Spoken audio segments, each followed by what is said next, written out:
Assalamualaikum warahmatullahi wabarakatuh.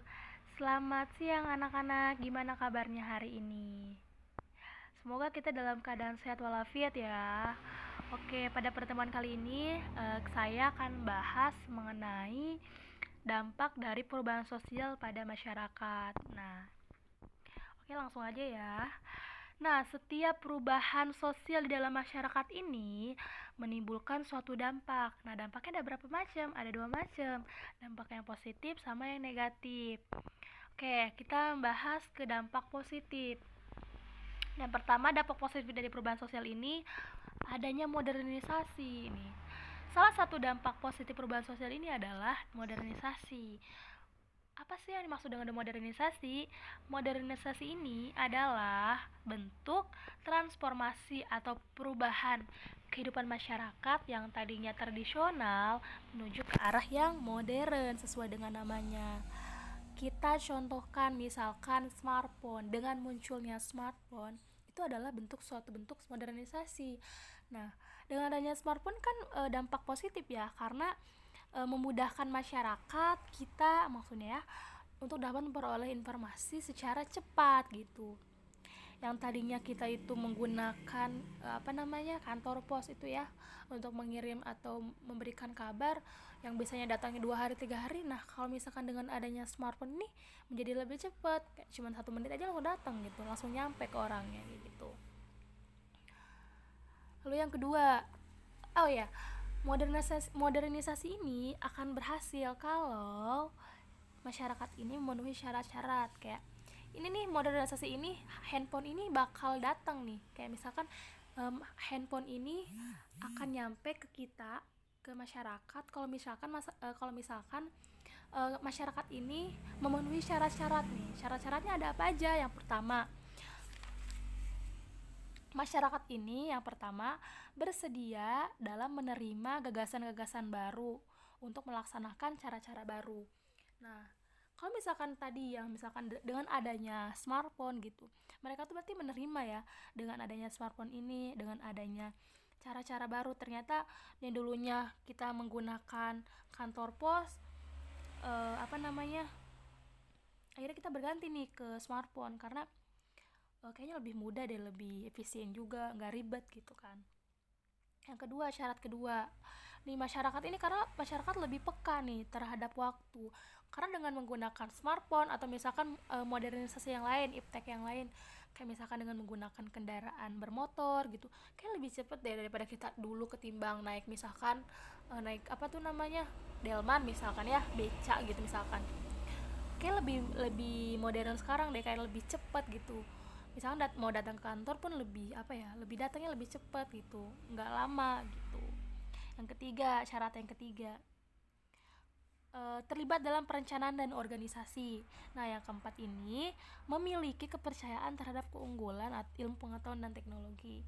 Tadi yang saya bilang bahwasanya kalau misalkan dengan adanya smartphone atau kendaraan umum gitu ya, yang modern nih, masyarakat ini percaya gitu kalau misalkan dengan menggunakan teknologi yang modern itu, kayak handphone, motor, mobil kayak gitu, pesawat gitu, mereka lebih percaya, lebih safety gitu, lebih aman gitu ya dengan menggunakan teknologi tersebut daripada kita berbalik lagi ke masa lampau gitu, kayak alat-alat tradisional yang dulu kayak gitu. Oke, disclaimer, modernisasi ini nggak hanya nih terjadi di bidang iptek. Ternyata modernisasi ini juga dapat terjadi di bidang ilmu pengetahuan lain, misalkan bidang ekonomi, bidang sosial, politik kayak gitu, sama budaya. Oke. Selanjutnya di sini yang kedua, dampak positif dari perubahan sosial ini, yang kedua ada efisiensi dalam kehidupan bermasyarakat. Jelas ya, dengan adanya perubahan sosial ini mendorong masyarakat atau kehidupan masyarakat ini menjadi lebih efisien gitu. Karena masyarakat tuh lebih cepat atau lebih gampang dalam memenuhi kebutuhannya, hemat tenaga, hemat waktu, dan hemat biaya kayak gitu, efisien ya. Kayak misalkan dulu kita kalau mau cari ojek tuh kayak harus cari dulu di pangkalan gitu. Kalau sekarang kan kayak cuman tinggal buka handphone, smartphone kita, pesen Gojek udah, pesen Grab Kalau dulu kayak misalkan pengen pesen makanan kita harus datang ke warteg gitu, nggak perlu. Sekarang kita tinggal buka aja misalkan apa namanya, aplikasi Grab, aplikasi Gojek, ya udah datang makanannya kayak gitu kan. Jadi lebih efisien, lebih hemat waktu kayak gitu. Selanjutnya di sini yang ketiga, dampak positifnya ini adanya kesejahteraan masyarakat meningkat, betul ya. Nah, dengan adanya perubahan sosial ini menjadikan masyarakat ini sejahtera gitu ya di dalam beberapa bidang. Misalnya kayak dulu kebanyakan orang Indonesia ini bekerjanya itu di dalam ranah misalkan bekerja sebagai petani ya, misalkan membajak, apa namanya, menanam padi, menanam menanam pohon-pohon yang lain gitu. Nah, dengan adanya modernisasi, dengan adanya perubahan sosial ini, maka menjadikan kesejahteraan dan masyarakat ini menjadi lebih meningkat gitu. Mereka yang tadinya misalkan jadi petani beralih nih, dengan adanya perubahan sosial ini beralih menjadi buruh, misalkan buruh di pabrik-pabrik kayak gitu. Nah, itu tuh merupakan pengaruh atau dampak positif dari adanya sebuah perubahan sosial. Misalkan yang tadinya nggak kerja, karena adanya perubahan sosial nih, karena adanya apa namanya, adanya perubahan sosial, mereka kerja gitu. Akhirnya mereka kerja di pabrik kayak gitu kan. Itu merupakan dampak positif kayak gitu. Selanjutnya nih, ada integrasi. Nah, perubahan sosial ini selalu membawa hal yang baru dalam kehidupan masyarakat. Kondisi ini tuh mendorong masyarakat untuk dapat berhadapan dengan budaya, ideologi, tempat, hingga masyarakat yang baru. Nah, arti kata integrasi ini satu kesatuan ya. Nah, kalau misalkan di dalam kamus sosiologi, integrasi ini merupakan pembauran hingga menjadi kesatuan yang utuh gitu. Integrasi ini terjadi pada dua atau lebih budaya, bahkan memang kelompok sosial di dalam masyarakat gitu. Nah, integrasi dalam perubahan sosial ini dapat dicontohkan atau ditujukan ya dengan adanya sebuah proses akulturasi dan asimilasi di dalam masyarakat, atau namanya proses akulturasi dan asimilasi itu kayak penggabungan dua budaya di dalam masyarakat, yang mana biasanya kebudayaan ini juga bersatu gitu ya, kebudayaan lama dan kebudayaan baru gitu, dalam menciptakan keseimbangan di dalam masyarakat gitu. Nah, selanjutnya yang kelima, transformasi politik.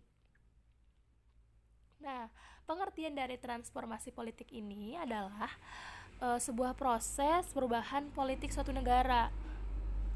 Nah, transformasi ini tuh menyebabkan perubahan-perubahan yang emang sifatnya mendasar kayak gitu. Contohnya dengan adanya sebuah pergantian presiden dan wakil presiden, gubernur setiap 5 tahun sekali kayak gitu ya, presiden. Ini tuh menyebabkan sistem pergantian pemerintahan di dalam suatu negara gitu. Oke, kita tadi telah membahas mengenai dampak positif dari perubahan sosial ini ada 5 ya berarti.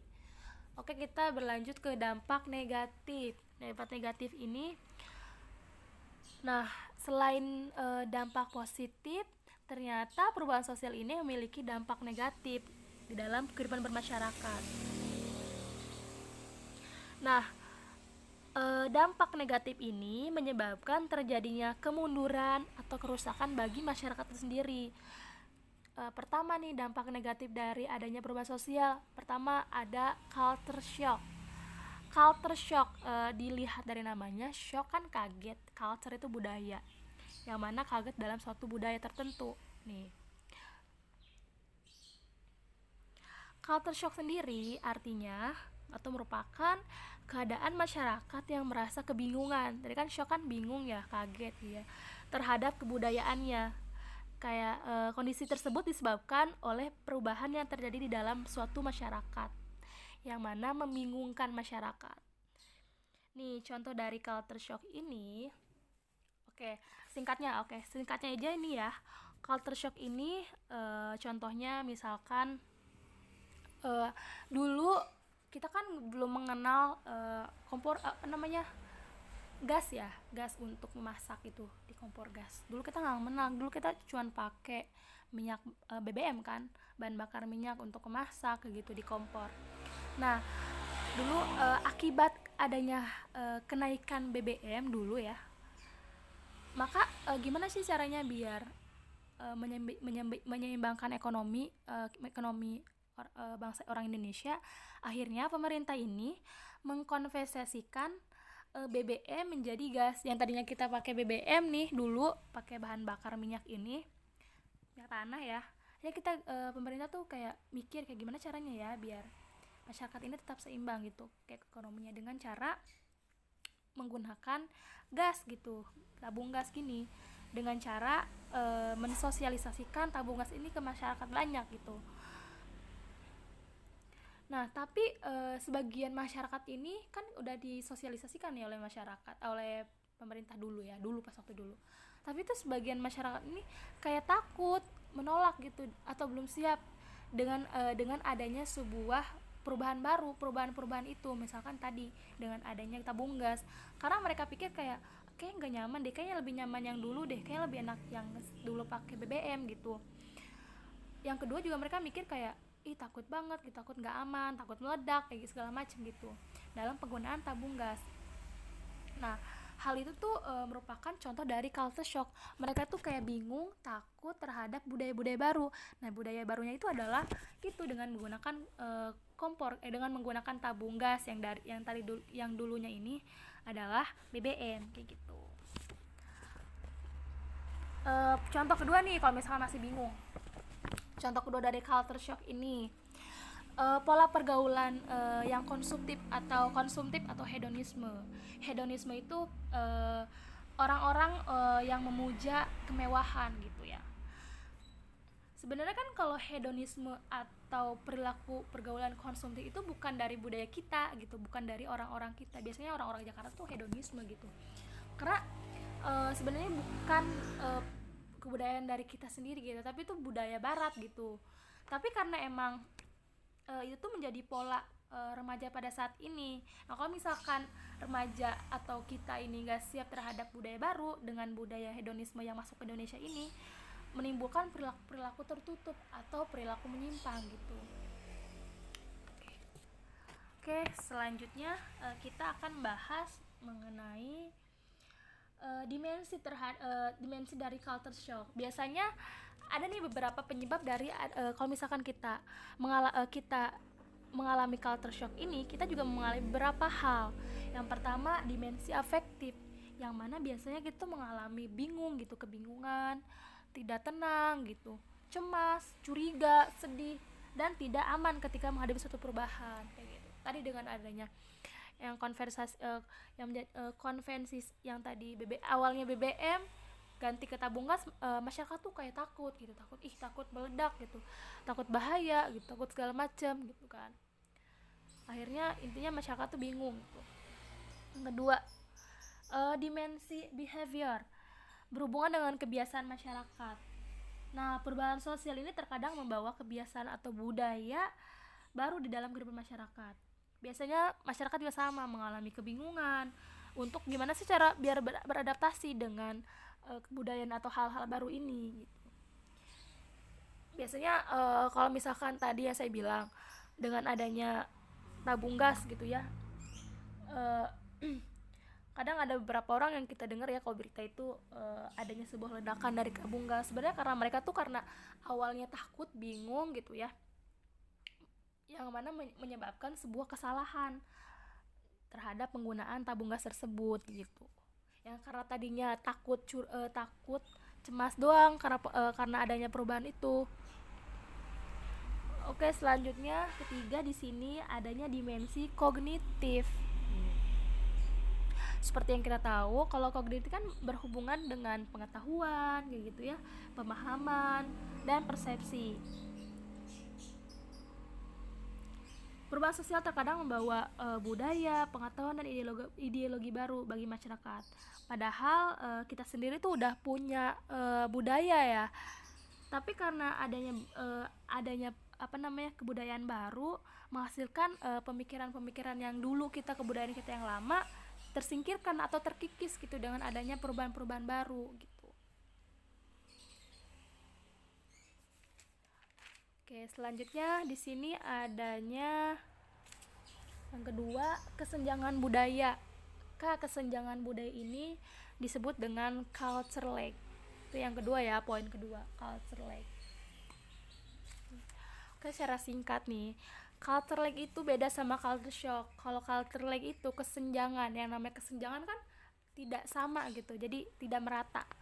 Nah, culture lag itu merupakan suatu kondisi yang terjadi karena unsur-unsur kebudayaan itu tidak dapat berkembang secara bersamaan, atau salah satu unsur kebudayaan itu berkembangnya itu cepat dan satu lagi itu berkembangnya lambat gitu, atau tertinggal. Contoh dari culture lag itu adalah misalnya gini, ketika orang desa datang atau bekerja ke sebuah perusahaan yang ada di kota, tiba-tiba dia ngerokok misalkan, dia ngerokok, kedapatan ngerokok nih, dia ngerokok di kantor gitu, di tempat ber AC. Karena seperti kita tahu, kalau tempat AC kan nggak boleh yang namanya untuk merokok ya. Jadi kalau misalkan emang AC tuh nggak bisa nih, kalau misal di ruangan AC tuh nggak bisa yang kemudian kita ngerokok gitu.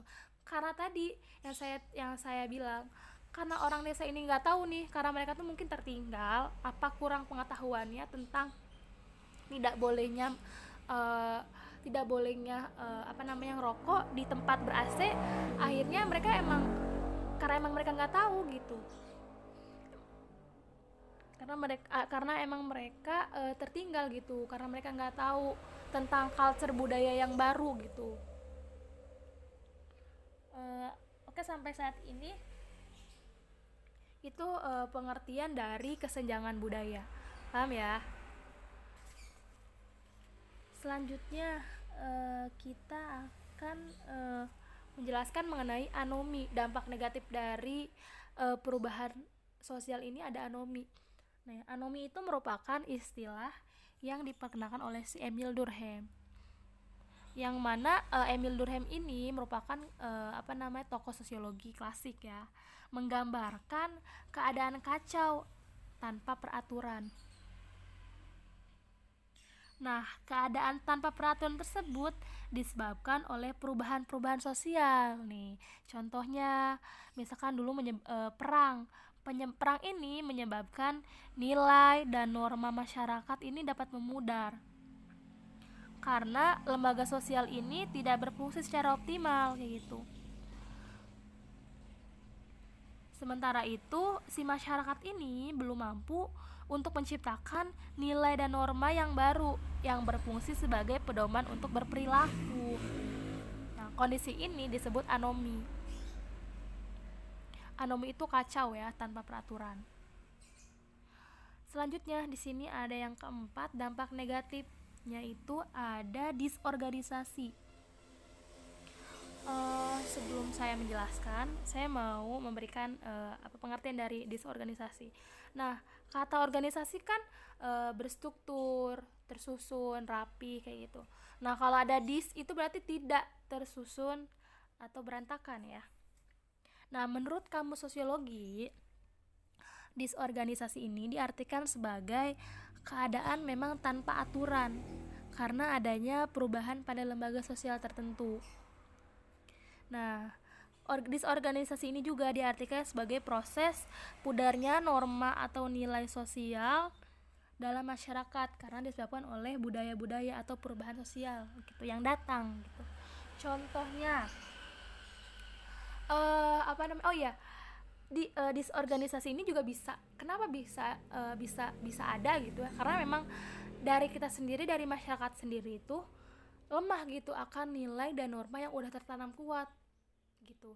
Karena budaya kita ini atau nilai norma kebangsaan kita misalkan karena kurang, jadinya gampang gitu ketika adanya budaya-budaya baru yang masuk, kita tuh jadi terkalahkan budaya-budaya lama kita kayak gitu. Misalkan kayak gini, dengan adanya K-pop gitu ya, Korea pop gitu kan, misalkan yang tadinya orang Indonesia nggak tahu, misalkan yang tadinya budaya-budaya Indonesia misalkan gaya hidupnya gaya hidup orang Indonesia, maksudnya nggak kayak K-pop yang akhirnya uh, menyebabkan perilaku masyarakat tuh cenderung menyimpang gitu. Kadang kayak misalkan dulu tuh rambut Indonesia itu orang-orang Indonesia kayak warna hitam aja gitu.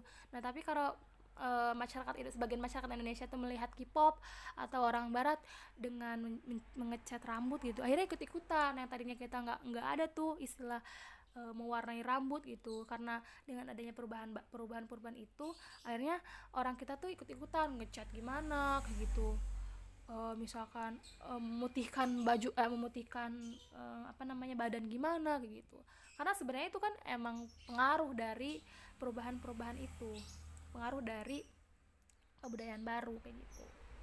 Contohnya K-pop ya, dengan adanya K-pop yang tadinya kan K-pop kan biasanya suka diwarnain gitu kan, rambutnya diwarnain gitu ya, kita ngikutin nih karena emang dari tadinya eh, apa namanya nilai norma yang kita punya itu lemah gitu. Ketika ada budaya baru, ya udah ini udah kalah gitu, budaya Indonesia itu kalah sama budaya baru. Selanjutnya yang kelima ada pudarnya solidaritas sosial. Nah, arti dari solidaritas itu merupakan aspek penting di dalam kehidupan masyarakat. Dengan adanya sebuah solidaritas, hubungan sosial antar masyarakat ini dapat terjalin dengan baik. Nah, akan tapi dengan adanya kehidupan masyarakat kita kan udah modern nih. Itu tuh mulai menunjukkan bahwasanya eh, kesolidaritasan kita tuh kurang gitu. Kepekaan kita terhadap lingkungan tuh kurang gitu ya. Contohnya dengan adanya misalkan handphone tadi, smartphone. Yang dulu misalkan kita tolong menolongnya, kalau misalkan ada gotong royong kita langsung ikut. Nah, karena sekarang mah ada misalkan ada handphone gitu ya, ada smartphone, jadi berkurang gitu. Gotong royong di kampung berkurang, nggak ikut ikutan gitu, nggak ikut serta kayak gitu. Terus juga kalau misalkan ada smartphone tuh kayak misalkan orang-orang yang menyalahgunakan smartphone tuh biasanya misalkan main game gitu. Yang biasanya dulu kayak kalau main ya udah main ngobrol gitu. Nah sekarang kayak udah kumpul aja gitu, tapi kumpul aja tapi nggak ada di dalamnya itu interaksi, komunikasi, bertukar pikiran gitu. Karena memang disebabkan oleh perubahan-perubahan itu gitu. Selanjutnya di sini adanya peningkatan tindak kriminalitas. Sebenarnya munculnya dari kriminal itu bisa disebabkan oleh berbagai faktor ya. Kriminalitas sendiri merupakan dampak perubahan dari sosial yang memang tidak diinginkan. Kenapa? Karena uh, itu tuh karena disebabkan ketidakmampuan masyarakat untuk menemukan solusi dalam menghadapi perubahan sosial di dalam masyarakat. Misalnya kayak misalkan satu keluarga karena misalkan ayahnya nggak kerja misalkan, tapi anaknya pengen beli handphone, beli pulsa, gimana caranya nih biar anaknya terpenuhi nih, biar sama kayak orang, biar biar nggak ketinggalan informasi. Akhirnya mungkin bisa jadi ayahnya mencuri kayak gitu.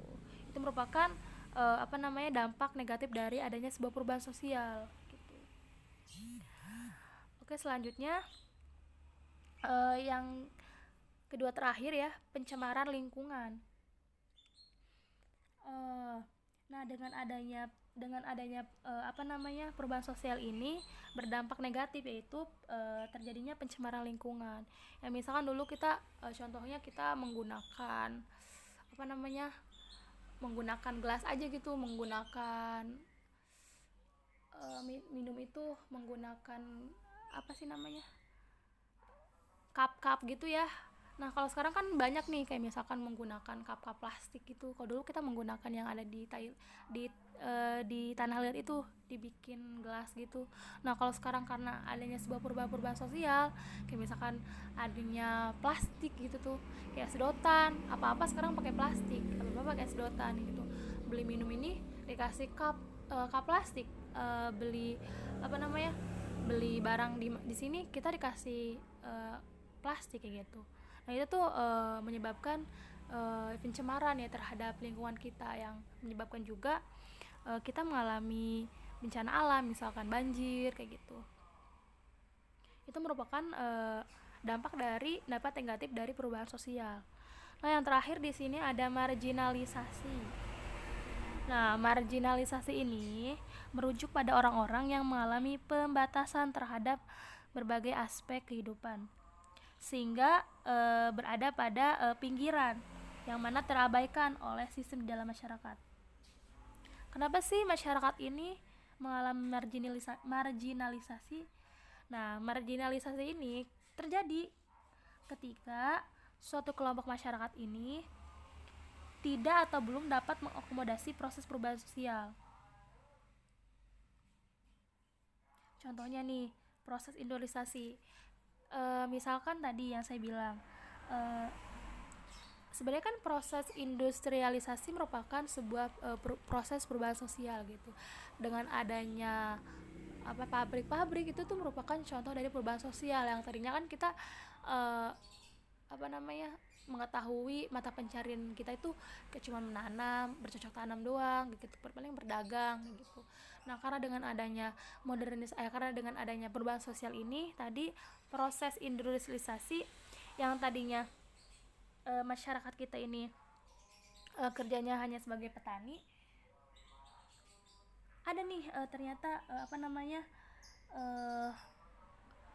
proses industrialisasi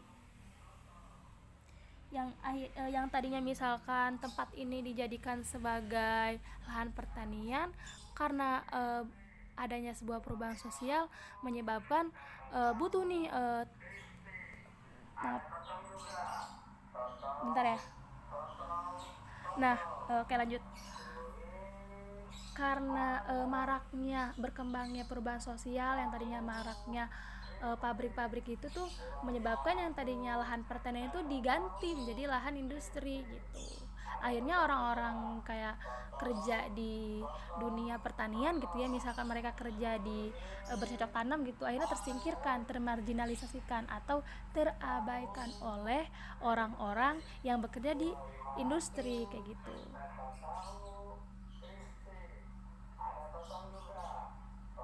Oke, sampai sini aja kali ini. Apakah ada pertanyaan? Oke, saya akhiri aja ya, karena handphone saya juga mau habis. Kalau misalnya ada pertanyaan nanti boleh nanya di chat atau gimana. Kalau kurang jelas Bu, oke tanya aja ya. Oke, assalamualaikum warahmatullahi wabarakatuh.